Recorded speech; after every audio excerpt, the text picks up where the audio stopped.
నవీన్ పొలిశెట్టి చిత్రరంగంలో ఎలా ఎదిగాడు అన్నది చెప్పాల్సిన పని లేదు. ఎలాంటి బ్యాక్‌గ్రౌండ్ లేకుండా ఎంట్రీ ఇచ్చి ఇంతింత నటుడు అయితే చందనంగా ఎదిగాడు.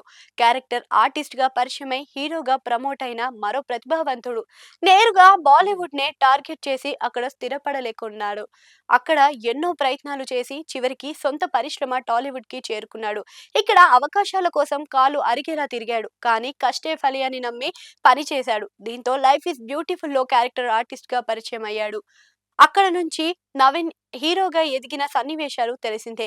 ఈ ప్రాసెస్‌లోనే తనని తాను స్మార్ట్‌గా మలుచుకున్నాడు అన్నది ఎంత వాస్తవం. కేవలం నటుడిగా మాత్రమే పరిమితం కాకుండా రైటింగ్ విభాగంలో కూడా తాను మార్కు పడేలా చేసుకున్నాడు. నవీన్ హీరోగా నటించిన ఏజెంట్ సాయి శ్రీనివాస ఆత్రేయ స్క్రీన్ ప్లేలో భాగమయ్యాడు. స్వరూప్ ఆర్ఎస్జే దర్శకత్వం వహించిన బ్యాక్ ఎండ్ లో నవీన్ చాలా గ్రౌండ్ వర్క్ చేశాడట.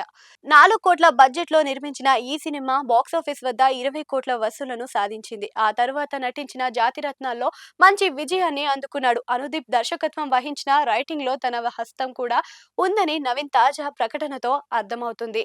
5 కోట్ల బడ్జెట్ లో నిర్మించిన సినిమా 70 కోట్ల వసూళ్లను సాధించింది.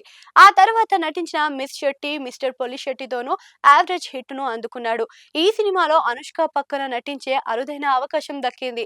ఈ సంక్రాంతి సందర్భంగా రిలీజ్ అయిన అనగనగా ఒక రాజుతోని మంచి విజయం అందుకున్నాడు.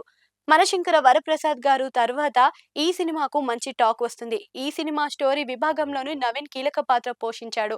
అయితే ఈ సినిమా రిలీజ్ కు ముందు తాను ఏ సినిమా చేసినా ఆ కథలో వేలు పెడతారు అనే పబ్లిక్ గానే ప్రకటించాడు. సాధారణంగా నటులు రైటింగ్ విభాగంలో ఇన్వాల్వ్ అయితే క్రియేటివ్ డిఫరెన్సెస్ తలెత్తుతాయని, సినిమా సక్సెస్ కి కూడా తక్కువ అవకాశాలు ఉంటాయని కూడా ఆరోపణలు ఉన్నాయి. కానీ నవీన్ ఇన్వాల్వ్ అయిన ప్రతి సినిమా మంచి విజయం సాధించింది.